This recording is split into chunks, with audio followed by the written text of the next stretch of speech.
This is Tom Radke.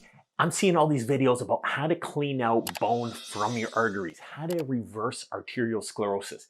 Is this possible? And is there one secret food that you can eat that magically reverses this? Well, I was kind of blown away by some of the results, and it's really opened my eyes. I'm going to tell you about it, all the research and the benefits, and we're starting now. So why is a podiatrist talking to you about arterial health? Well, I have PTSD from amputating essentially hundreds of toes. There were weeks where I would amputate 10 toes, 10 feet in 1 week. It is such a common problem. Arterial disease, diabetes, these are all getting worse. The statistics are going out of control. Our calories are going up. Our arterial disease is going up. A blood clot is different than arterial plaque. You can see a blood clot is a clumping of the vessels, whereas calcification and arterial plaque develop inside the walls and it makes the walls thicken. This is cholesterol, this is fat from inflammation, and what happens is it takes up more and more of the artery center. This is different than calcification. This is more of a fat buildup. Our diabetes rates are going up. On the other hand, with diabetes, which is significantly rising around the world, I see more calcified vessels as well as the arterial plaque. This is called Monkenberg sclerosis in the foot. I see this quite a bit on my diabetic foot x-rays. The beauty is this superfood combines two methods, so it hits both the blood clot and it hits the calcium. It can help with all of these if it works as good as people say it works. I spend all day dealing with vascular disease, working with vascular doctors, doing these procedures, wound care, toe amputation. So this is very important for me. So I try and stay on top of all this because this is something I work with every day. I'm going to tell you about the number one food for a vitamin called vitamin K2. I did not know much about vitamin K2. In fact, the government does not really have any strong recommendations. But initially, I went to a lecture with a well-known cardiologist, and he was bragging about how people who eat this essentially limit their cardiovascular disease. They clean out the calcium from their arteries. I link a couple of those sources below, but I'm going to tell you what my research shows and what that food is. That vitamin is K2. I always knew about vitamin K1. It's important in blood clotting, but vitamin K2 has historically been in our diets. It's very high in meats. It's very high in certain vegetables, but now no longer. We're eating more calories than ever, but we're getting more nutrition than ever.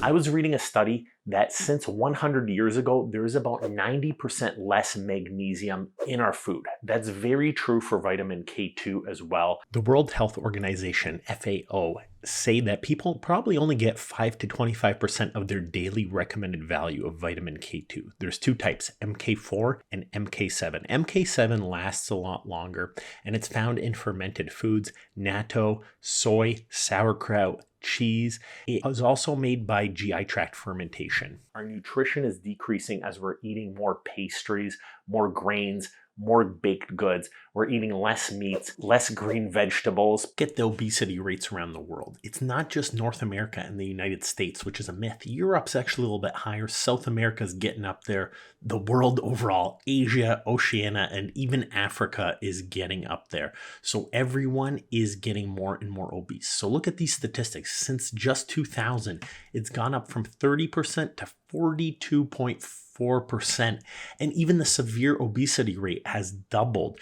So it's going up.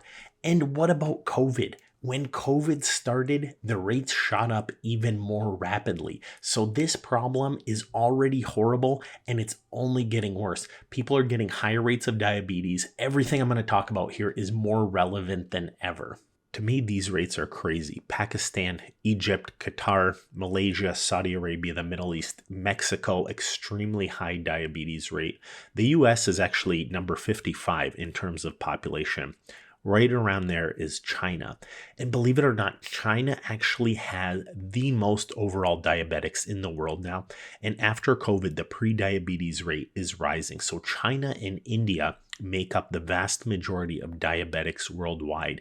and it's increasing rapidly. Diabetics are much more likely to have arterial plaque and calcified arteries. This is called Monkenberg sclerosis.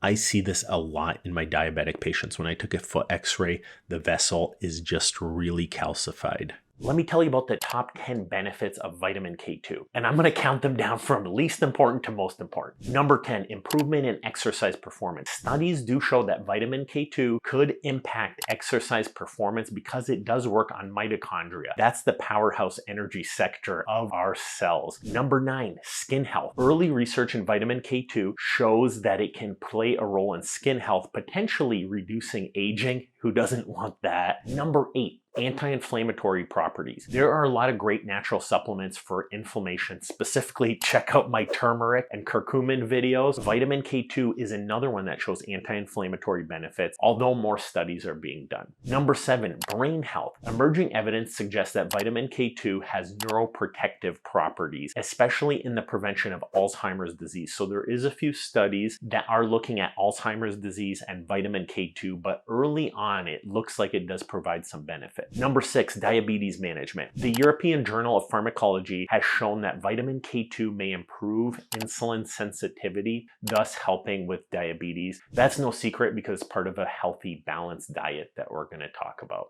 Number 5, dental health. The role of vitamin K2 in dental health, particularly the remineralization of teeth, has been observed. There was a famous researcher, Dr. Weston Price, and he essentially studied this over decades and said if patients are taking the proper amount of vitamin K2, he's never had any that haven't had a cavity. I know that could help me. I'm starting to eat it. I have 4 kids. I don't want to be paying for braces for 4 of them. I don't want to be fixing cavities for 4 kids. Number 4, reduced risk of cancer. The American Journal of Clinical Nutrition found that there was an inverse relationship between vitamin K2 intake and the risks of certain cancers, especially prostate cancer. This is not universally accepted, but more studies are ongoing. Number 3, supports blood clotting. Vitamin K2's role in blood clotting is well established. Now we hear about blood clots more than ever. Over the last 3 years, potentially. I don't know why. I don't want to get demonetized, so that's as far as I'm going to go. But there's a lot more blood clotting happening. I think statistically that's shown. Eating proper diet, proper nutrition, that could potentially impact that. Number 2, cardiovascular health. A significant amount of research, including studies published in the Journal of Nutrition, support the role of vitamin K2 in reducing arterial calcification and lowering the risk of coronary artery disease. It's important for your cardiovascular health to prevent arterial calcification. So it takes that calcium out of your arteries and focuses it into that bone where it should be. And there's a lot of great studies how vitamin K2 lowers calcification. Calcification of arteries is a very big problem these days. It is one of the major causes of arterial stiffening. Take a look at this CT angiogram. This is someone with calcified, and that means bone in your arteries. It stiffens them so they're not flexible. It decreases the blood flow. You get cold toes, poor blood flow. As a foot and ankle specialist, I check the posterior tibial artery pulse, the anterior tibial artery pulse. This sets a good guideline. If those feel great, then you don't have to do much more. And the way you feel it is bounding pulses up and down. And we also check the capillary refill time. That means when you squeeze the toe, does it refill instantly? If it doesn't, if it's more than 3 seconds, we can use a computer to perform a test. We could perform what's called an ankle brachial index. So that's basically comparing your arms to your feet. Are there potential blockages somewhere? And if there are blockages, so for example, if one ankle is much worse flow than the other or compared to your arms, then we might want to do more testing. You can check the toes and then you can order imaging. You can get what's called a CT angiogram. But what I do is I work with a vascular surgery team. So I work with great vascular surgeons. Essentially right away, they can do a test which is an angiogram, or they can release dye. They can essentially check if anything's narrowed or blocked, and then you can correct it. So this is one of the images where you could see, is there cholesterol built up? Is there a plaque? Is there calcification? But one of the things that can really help with this is vitamin K2. You want to get that calcium into your bone. So studies show vitamin K2 is very beneficial with patients with aortic valve calcification. and a couple other studies too, combined with vitamin D. Now, it won't reverse your arteriosclerosis and make you like a baby again, but it can prevent it from getting worse. And especially the earlier you start, the more benefit it can have. And number one, bone health, the most substantial and well-supported benefit of vitamin K2. Numerous studies, including the Journal of Bone and Mineral Research, have demonstrated clearly that vitamin K2 supplementation improves bone mineral density, decreases fracture risk, especially in postmenopausal women. So I go over a lot of arteriosclerosis videos, a lot of osteoporosis videos. I go over all that stuff in detail. A lot of stuff is important for bone health. Specifically, we're talking about how to get calcium out of your blood and into your bone. Vitamin K2, especially MK7, does a few things. It essentially causes gamma carboxylation of glutamic acid residues. And what that does is it activates matrix GLA protein and osteocalcin. These are important in taking calcium and putting it into bone. So essentially, when you're getting proper vitamin K2, your teeth will be stronger, your bones will be stronger. All these things will do a little bit better. You'll have less osteoporosis. At the very least, it reverses the benefits of a deficiency. So that's what the studies show. The way I like to think about it, and these are well-proven studies at this point, is vitamin D puts calcium into your blood. Vitamin K2 takes that calcium and puts it into your bone. If you don't have proper vitamin K2, that calcium can get into the wrong places. Calcification can occur in your arteries. Very, very common. When I was doing my cardiology rotation, I remember I was working with a thoracic surgeon and he had the heart open and I could actually see the bone in the arteries. It felt crunchy. It was not flexible. It was crazy. Disgusting, basically. Like when you look into your own body and you can see bone inside your artery, it's not a beautiful sight. Vitamin K2 is not the most well-known vitamin. There is a lot of ongoing research. Vitamin K2 in arterial health upregulates something called the matrix GLA protein, which inhibits calcification in the artery. A study in the Journal of Nutritional Biochemistry suggested that vitamin K2 could prevent or reduce vascular calcification. So the way I like to think about it is if you're in terrible health, it's not going to turn you back into a 15, 20-year-old where you had perfect arteries. That's not possible with all of us. We're on this earth for a reason. We're going from start to finish. We could slow it down a little bit, but we can't reverse it and get young again. There's no way to make 80-year-old skin look like a baby's skin. There's no way to get nerves from peripheral neuropathy to be a baby's nerves again. And it's the same thing with your arteries. You can prevent it from getting worse, but if you have bone crust buildup, you can certainly improve your health dramatically. No one's saying you're going to have perfect arteries again. So when all these claims are made that you can remove calcium from your arteries, you're really preventing it. You're living a healthier life, and it's better to start now. The best time to start was yesterday, but the second best time to start is today. That's a great way to think about vitamin K2 and arterial calcification. A study in the Journal of Thrombosis and Hemostasis indicated that vitamin K2 intake was associated with reduced vascular calcification and lower cardiovascular mortality. This is a very promising, but it does not conclusively show that there's a reversal of calcification. So it is really good to take it, but might not reverse that. Vitamin K2 works by activating these proteins, specifically one called MGP. It helps to prevent calcium from depositing in the arterial walls, a process that can lead to hardening and narrowing of the arteries. But it is important to know that more research is always needed. There's never a perfect answer. Compared to vitamin K2, other factors to consider. Very important to look at your diet overall, especially diabetes and sugar intake. That creates a ton of inflammation in your arteries. A crazy statistic is that 50% of people right now over 40 years old have some type of arterial sclerosis. It's terrible. You want to cut down smoking, you want to cut down alcohol, any type of inflammation. And I'll go over my big secrets at the end. But the number one food for vitamin K2 is a Japanese dish. I actually enjoy this. I love beans, but it's called natto. It is renowned for its high vitamin K2 content. It's not necessarily something expensive. The process of fermenting soybeans, essentially a bacteria ferments soybeans, and this results in the production of high vitamin K2, specifically in the form of MK7. So both MK7 and MK4 are important. MK7 lasts long. MK4 lasts a little bit less, but potentially has more benefits. Natto contains potentially the highest amount of vitamin K2.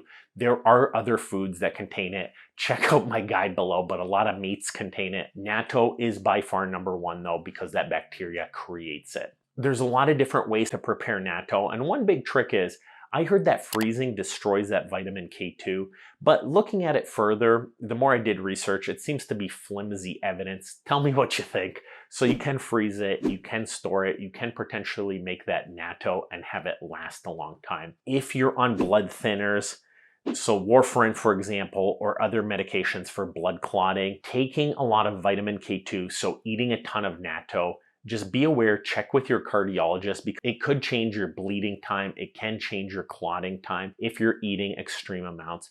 But for the average person that doesn't have atrial fibrillation or isn't on blood thinning medications, you should be okay because it's a natural food. Another huge unique point of natto is the fact that it has nattokinase. This is a natural thrombolytic agent. That means it's a natural agent that dissolves blood clots. There's a lot of questions. Does it actually pass through our stomachs without being digested? Is it useful? Well, guess what? Every single manufacturer has jumped on it. It's popular. There's over 20,000 searches per month in America looking this supplement up. It is so popular. I did a whole video on it looking at the pros, the cons. Does it do anything? How much is a natto? Is it worth taking if you're worried about blood clots? I go over that video below. But natto, crazy. It's such a unique food, has high K2, which cleans out the calcium, and has something called nattokinase, which breaks up blood clots. We are in luck. They did a double randomized control, placebo-controlled clinical trial on nattokinase. That means they broke up a group of 113 people. Half, or 55, took nattokinase, and 58 got fake nattokinase that didn't really do anything.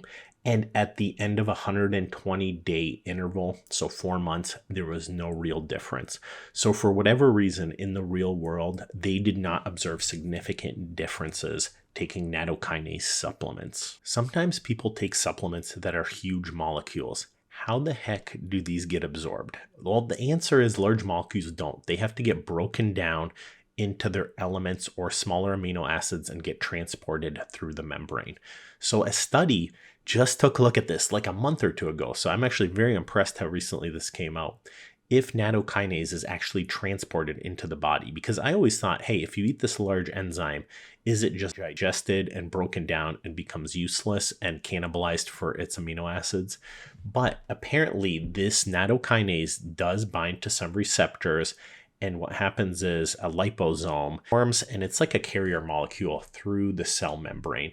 And it does actually get into the blood vessels to an extent. It's not a lot of it, probably a smaller percentage of it. So we have to see just how effective it is. The beauty is we do know that if nattokinase makes it into the blood vessel, that it does get in there and it can break up that clot. It is an anticoagulant, so it is very effective.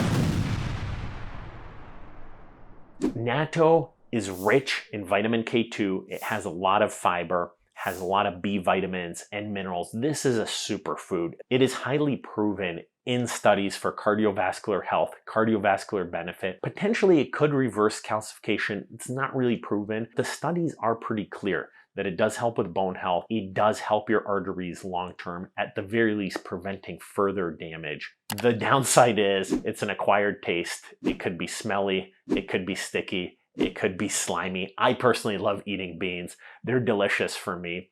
If you eat natto and you have vascular disease, tell me if it made a difference in the real world. These studies are all such small numbers. I feel like in this YouTube video alone, we can get more scientific evidence and more feedback than some of these studies have been able to.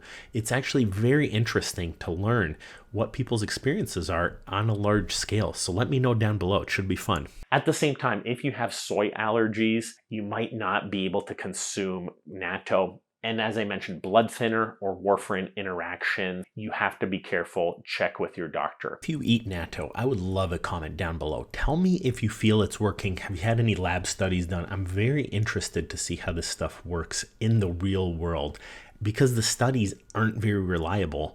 But the beauty of natto is it's the only one with nattokinase. It's made by the fermentation, but a lot of other foods have different types of vitamin K2, which is also beneficial. You have cheeses, you have goose liver. I can't pronounce some of them, but chicken liver, Gouda cheese, eggs are a really easy one to get some vitamin K2. Pepperoni, salami, cheeses, chicken wings. Now, my carnivore friends will love this because the beauty is, especially with butter, some of these foods get a really bad rap for heart health, but a lot of new studies now, because of things like vitamin K2, are showing that potentially things like butter may not be as bad as we thought. They might actually offer some benefits. Now, something to think about. In Hong Kong, they have the highest rates of meat eating and they have the longest lifespan at over 85 years old. Whereas in India, they eat the least amount of meat and hence least amount of K2, and they have the most heart attacks compared to some of the larger countries. MK4 is a quicker one, but it might have better absorption. MK7 lasts longer, but is more for bone health. Now, the big myth was freezing versus cooking. That seems to have been debunked. If you can't get it through food, the supplements are actually very beneficial. I've looked at all the studies. Most of them range between 90 to 180 micrograms. Some go up to 360 micrograms. There's not really a lot of negatives about overdosing to a reasonable extent. In fact, some people actually take larger amounts in the studies, but I do want to caution you, there are side effects. If you are on blood thinners, you want to check with your doctor. Now, these are my more unhealthy patients with heart issues, with blood flow issues, but unfortunately, that's who this is targeted for. So the medical disclaimer is always double check. Even though this is a natural compound, you can still overdo it on natural compounds. But the bottom line is this is something that was much more present in our diets, but is now much less present in our diets. The results are more and more documented. Tell me what you think. That's the secret food to clean out your arteries. Check out my osteoporosis videos, my vitamin D videos, reverse that arterial sclerosis, and I go over my best home remedies as well.